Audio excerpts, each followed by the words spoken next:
Watch the video. They say you could smell death before it came.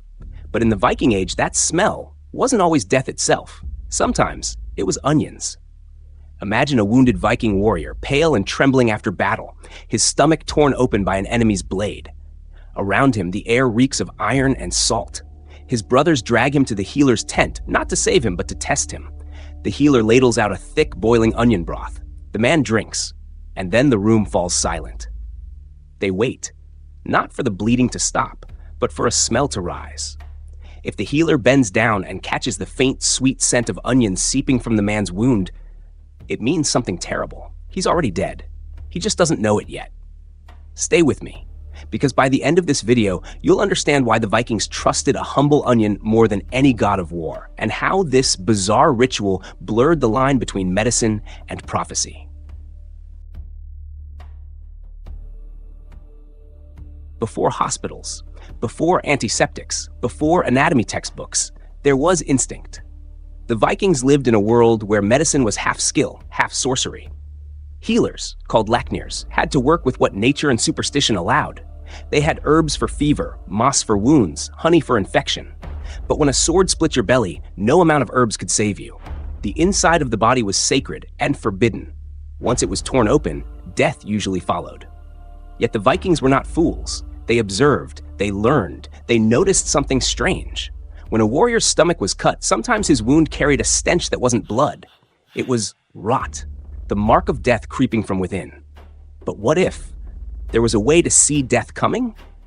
What if you could know, within minutes, who would live and who would die? That's where the onion comes in. According to Norse accounts and later medieval references, Viking healers brewed a strong onion and leek soup, dense, pungent, and foul enough to make even the gods weep. When a wounded man was brought in after battle, he was fed the hot soup immediately. Why? Because if the intestines were perforated, the liquid would seep into the abdominal cavity, and the unmistakable smell of onions would leak out through the wound. It was a diagnosis no man wanted to hear. If you smelled onions, your fate was sealed. If you didn't, you had a chance. No tests, no tools, just the nose of the healer and the scent of a vegetable. It sounds absurd today, but to the Vikings, it was genius. In a time when life and death balanced on intuition, this simple test saved time, resources, and despair. Because knowing when not to fight for survival was sometimes the most merciful thing a healer could do. But this wasn't just medicine, it was a ritual of truth. And truth for the Vikings was sacred. Modern medicine confirms the eerie accuracy of this ancient trick. A ruptured stomach or intestine releases gases and fluids into the abdominal cavity, allowing odors from digested foods to escape through the wound. So yes, if the Viking healer smelled onions, it meant the soup had leaked into places it shouldn't have. Death was inevitable. What's astonishing isn't the superstition, it's the intuition. These warriors, living in an age without microscopes or antibiotics, had stumbled upon an empirical truth through pure observation. They didn't just guess, they tested, they adapted. The Vikings have been remembered for their raids, their fury, their ships slicing through icy waters. But perhaps their greatest weapon wasn't the axe, it was curiosity. They sought patterns in chaos. Even in the face of death, they asked why. And sometimes, that question led them to an onion. But what drove them to trust something so humble, so earthly, in a culture built on gods and omens? That answer lies deeper, in the Viking belief system itself. To the Norse mind, life and death were threads woven by the Norns, mystical beings who spun fate like fabric. Everything had meaning. The color of a raven, the sound of thunder, the scent rising from a wound. The onion wasn't just food, it was a symbol. In Norse ritual, it represented layers, protection, wisdom, and the unseen world beneath. To feed a wounded warrior onion soup wasn't just a test, it was a rite. It was a conversation with fate. And when the healer smelled onions leaking from torn flesh, it wasn't medicine that spoke. It was destiny whispering through the wound. Even death had to announce itself to the living. And the Vikings, unlike most, listened. But there's something darker underneath this story. Something that makes you wonder. Was the onion soup ritual really about mercy or control? Viking world was brutal. Injured warriors slowed the group, drained food, and spread infection. On a long ship crossing freezing seas, one dying man could doom them all. The onion test wasn't just a diagnosis, it was a judgment. If you failed the test, you were left behind.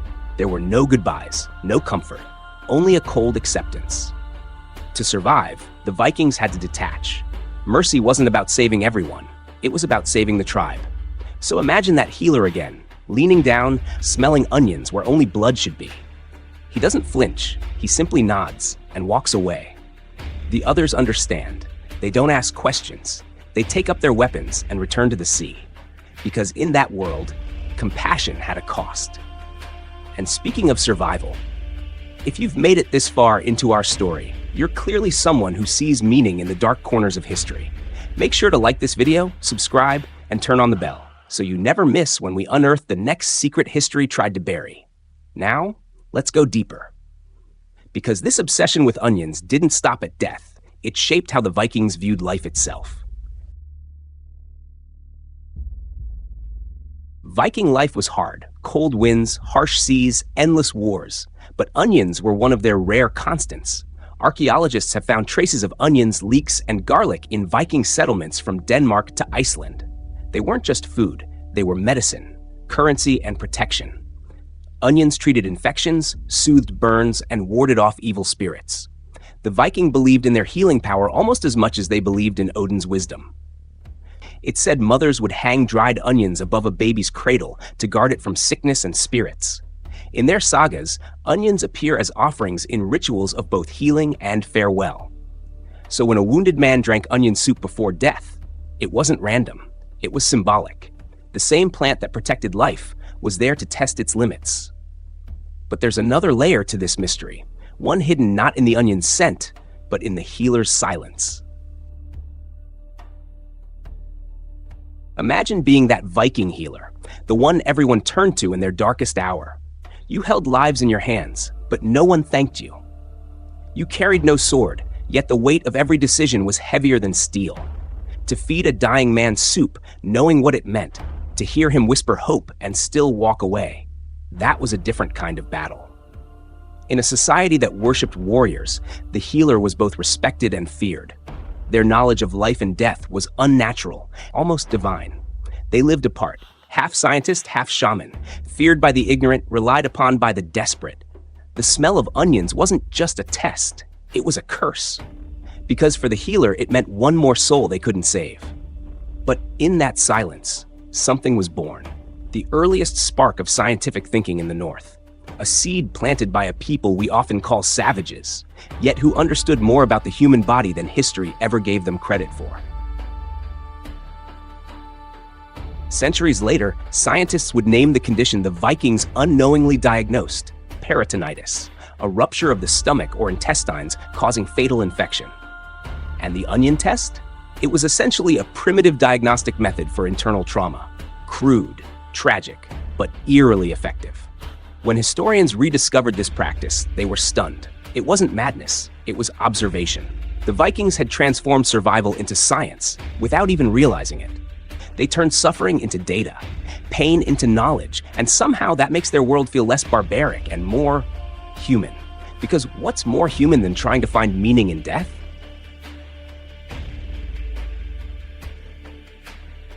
Today, the onion test has become legend, a story buried between history and myth. But its lesson lingers. Even in the most brutal times, humans sought understanding. The Vikings didn't have microscopes, but they had eyes, hands, and instincts. And they trusted them. The smell of onions leaking from a wound wasn't just tragedy, it was clarity. It gave the living permission to let go. It gave death a language everyone could understand. And maybe that's why this story still haunts us.